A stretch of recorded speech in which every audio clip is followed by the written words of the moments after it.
Oh, hey, thanks. Hi, Bruce. Want to ask you about your top line. One, Jack Studnicka, what would be kind of the plan for him as you assess, your opening night maybe roster with Pasternak out, and then also Brad told us that he thinks he was at 80% with his before his surgery, and I'm kind of wondering what you think about that. I didn't get the first question. Who did you ask about? Pasta? No, Studnicka. Just the plan for evaluating him over the next couple weeks. Well, he's like everyone else. That's a guy that we feel is close, that hasn't been here full time, penciled into a permanent spot. He'll be competing, for a place in the lineup. Right now, I played him on the right side in Pasternak's spot. David will not be ready for the start of the year, so we're going to look at different people there. And that's where he was today. Middle of the ice, obviously, he's more of a natural centerman, but we're pretty healthy and strong down the middle, so he may have to start the year with us or his career, which he did a little bit of obviously last year on the wing at times. So that's where it's going. We're going to mix him around. We've also used Anders Bjork there in the past. Could Casher Smith go up there? Yes, those guys haven't been here for a long time, so we're trying to build chemistry with who we feel they'll probably be with full-time later, so we got to balance that. Knowing that Pasta will be back, he'll miss a start, but I don't think he's going to miss a lot of time. So that's kind of what we're going to do through camp for that spot. As for Marshy, he looked good, felt good, and I'm told he has a chance to be ready opening night. So we'll see how that progresses. Obviously, the next 8-9 days will dictate that. But if he's 80% and that's where he's supposed to be, or under that, that's great. If he's supposed to be at 90, then that's a problem. But I thought he looked good. And that's what I've been told right now, that he's progressing very well. And again, opportunity to perhaps be in our lineup opening night. So we'll give him every opportunity to earn that spot, or not earn that spot, but to be in that spot every day in practice, get his reps, and hopefully that's the case. Just to be clear, he said that he was 80% before his surgery, like he was playing the last few years. Oh, 80%. Sorry. Well, then he's going to be a 20% better player, hopefully, for us, if that's the case. I thought he was pretty good for us at 80%. And if this gets him quicker recovery or a longer stride or whatever the issue was that where he lost the 20%, then that's obviously the added benefit for him. And I think 80% all year playoffs, I don't know the answer to that, and how all the details you had with him in your conversation, but I know that some guys in the playoffs were not 100%. He was one of them, and there's reasons why they had surgery. So hopefully he does get a lot closer to 100%, because every player is obviously more effective when they're full go. Thanks, Bruce. We'll go next to Emily Benjamin. Hey, Bruce, I just wanted to ask about Charlie McAvoy. I mean, you guys have had some pretty big departures on your blue line this year. What do you need from him, both in terms of leading your defense and also, on the ice, and also what you might need for him in leading a group that might be a little bit younger this year? Well, on the ice, we need him to continue to grow as a player. He's done a fantastic job from year to year, taking on more responsibility. That won't change, obviously. He has to take care of his own game. I mean, he's a young guy that still has a long way to go in this league to reach his ceiling. And, we just feel that, and when I say that, it's not being disrespectful. It's just, he's a young guy that has so much more years to figure out this league and what he can get away with on a nightly basis, what he can't know in the opposition. I mean, it's just, time is the best teacher. So he has that in front of him. So we just need him to play good, solid hockey every night. And if he can pull his partner along some nights, if it's a younger guy, then that would be great. But that's a big ask. We did that a couple of years ago, Emily, with Miller, when we partnered with Grizz and with, Z, obviously, with Carlo and McAvoy both. Those guys had been around a little longer, a little bit older. So that's a big ask, I think, right now for Charlie to go and mentor, let's say it's Lozon. Just play well so that, your partner can just sort of take care of his own business. And maybe there's a few more nights where he can pull him along, like I said. But in general, do what you do best, play well. He's going to play in all situations. And the vocal part on the bench, yes, he can be a little more vocal now that, some of the guys that were older than him are gone. And that part of it, yeah, keep the bench up, keep your partner engaged in the game. So, that's a bit of an ask out of him and Grizz and Carlo now that some other guys are gone and they've become a little bit more of the middle group now, so to speak, of experienced guys. So that will be the ask more than anything in terms of not being on the ice production. And then in practice, to make sure that your partner understands that the value of practice, you don't get a lot of it during the year, so make sure you use it wisely. So those are a couple areas where those guys can all lead, where maybe we didn't ask of them before. They can be asked of that now. Thanks, Bruce. Go next to Kevin Dupont.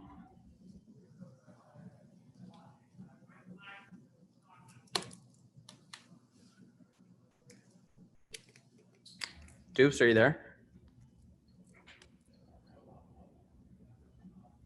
Okay, let's go to Joe Haggerty instead. Hey, Butchie, Happy New Year. Yep, thanks, Alex. Just curious what your message is this first day of camp on the ice with an abbreviated camp, a compacted season. There's going to be some, unusual challenges laying ahead, just like there were in the bubble playoffs last year. And just, doing that with your longtime captain now gone, what was kind of the message to everybody going in? Well, unfortunately, we did not, because of restrictions, mandated by the league in the state of Massachusetts. It's, the large gatherings we typically do, a welcome meeting, et cetera, some video with everybody. We lost that opportunity to sort of address the group as a whole. So we have to do it and be prepared to do it. Just like our meetings going forward in smaller groups and, maybe 10 or less, or in lines or deep pairs. So the message today was, it's back to work. We don't have a lot of time. So let's get back to work, get our work done. We're not changing a lot of things. We've adjusted a couple of things on our breakout from how we play in the neutral zone. We're going to play a little more that way, how we finished last year and how we'll break pucks off of that. So that was the focus of the meeting, but it was more about, let's get back to work. And that was it. We have a group that knows how to work. The culture has been ingrained by, as you said, our former captains. They don't charge, did a great job with that. And some guys that have been here a long time will have to continue to preach that. So that was our message. We're a working team. Let's make sure we're ready for practice.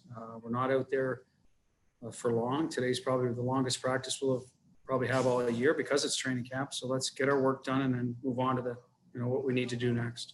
I know you've talked about it a little bit, but just how much of a challenge is there on and off the ice with, moving on without Z, given what a large presence he was literally and figuratively for the organization?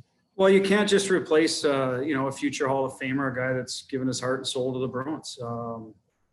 But we also feel we have young guys that are ready to step up, and only putting them in the lineup, putting them in the positions of responsibility will determine that. So they have to do their part and get prepared and practice well this next 8-9 days and earn their right to get in those situations. So, that's the challenge for them. And we have discussed it with them. We're not asking them to replace players that left. We're asking them to play to the best of their ability every night and grow as players and be a better player as the year goes on. So that's what's in front of them right now. And we've partnered them up with certain players that hopefully will complement and help them get to where we need them to be. So that's a bit of the plan right now, and see how they go. Off the ice, I do believe, Hags, we have lots of leadership in here.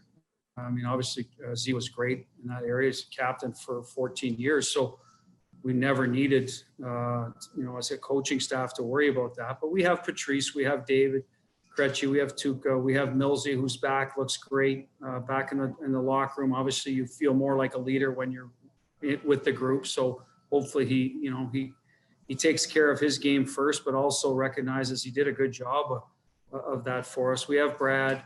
We got some younger guys that can grow into that role, and Carlo and Pasta when he's back. We got Charlie Coyle. Craig Smith's coming from an organization organization that knows how to win and work. So, we have good guys in the locker room that we think they continue the tradition that, that Z, kind of laid down here. Thanks, Butchie. Yeah. We'll go next to Steve Conroy. Hey, Bruce, how you doing? Good, Steve. How big of a challenge is this short training camp with all the evaluations that you have to make, especially on the left side of the defense, and no preseason games to go on? And do you expect these evaluations to go in, into the regular season? Yes, 100% for the D. As I said, they have to play in game like true, honest, real NHL regular season hard, and then as we go, obviously playoff hockey situations. But let's start with the regular season games and see how they adapt. Now Lauzon's been there. Every time we've called him up in the past, he's come in and responded. I think the first time was when Z hurt himself in Colorado, and he went out there and he played really well for us. We were down some guys. I think Krug was out from surgery, so we relied on him early on to play big minutes against shutdown, good players in a shutdown role, and he responded well. Last year we brought him up. It was a little bit of a different role. We needed him to be hard, give us some presence back there, and he did that well. Now the playoffs, out of the restart, I'm not, he wasn't maybe as clean as he was when he first came up earlier in the year, but nobody was. So we're not going to hold that against him. But this is the opportunity that's in front of him. He has to realize that it's starting right away. You don't get a lot of lead time for this. So that's the challenge for him. If he's going to play against good players. Zaboral has been playing in the Czech Republic, so hopefully that translates to being a little sharper on the ice for him because of the lack of exhibition games. So we'll see. Johnny Moore looks great. He had the surgery in his shoulder, so it takes a little while to come back. So that's all behind him. So we feel there's some guys on the left side.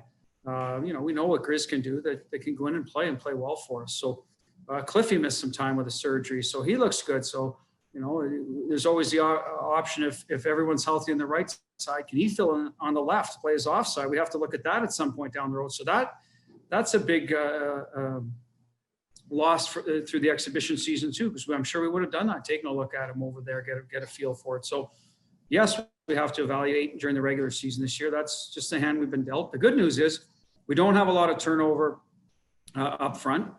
Our goaltending's back, so we have some constants there that when you get into your system wise, that guys know what basically what's going on. So there's a few young D, and Losey's played a lot of games here. Zaboral's been in the system, so Vakanainen the same. They've been in the system, so that it's not a huge adjustment for them that way. So they just got to go in and play and prove that they can play every night, learn from their mistakes, and get better.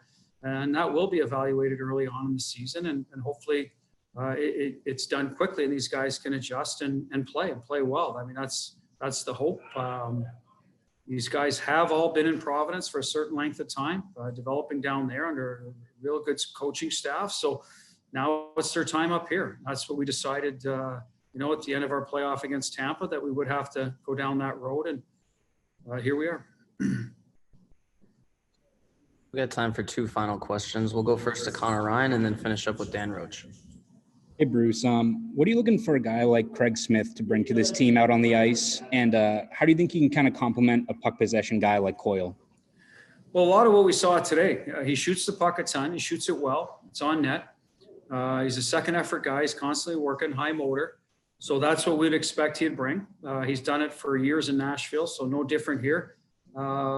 System probably a little bit different, but not a lot. They had, two very, very, very good coaches there that preached accountability and Trotz for years, and Peter Laviolette, and then a little bit with John Hines last year. So he knows the value in that. And we talked about that, when we signed him, that we expect that out of every player. So I think he'll fit in well with Coyle because Charlie likes to hang on to the puck and draw people to him. And once he kicks it out, usually there's a little bit of time and space for a shooter. So it should work out for Smitty very well.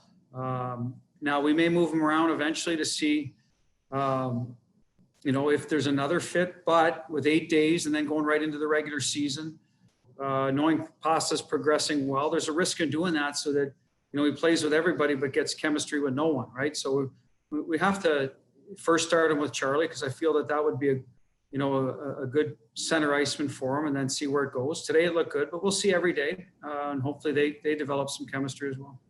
All right, thanks. We'll take the last question from Dan Roach. Go ahead, Dan.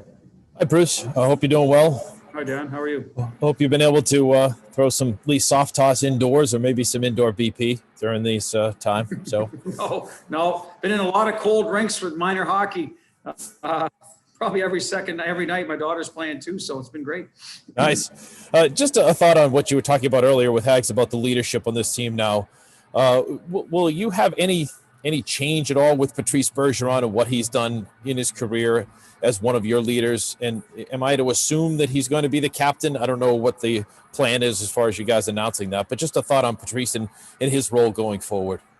Yeah, I mean, we're going to announce a captain before the start of the season, and I'll leave it at that. I mean, I think Patrice is certainly a guy that's been in that co-captain role here, even with an A on his shirt for years.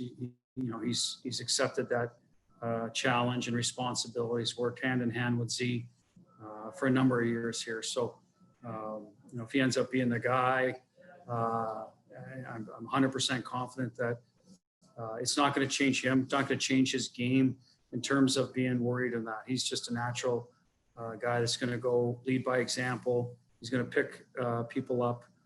He's going to be positive on the bench. He's going to practice the right way, play the right way, prepare the right way. So I can't say enough about, his ability to take care of himself and then, take care of the group. So no worries there. But like I said, Dan, we'll make that announcement, a little bit down the road, but we will have a captain before the season starts.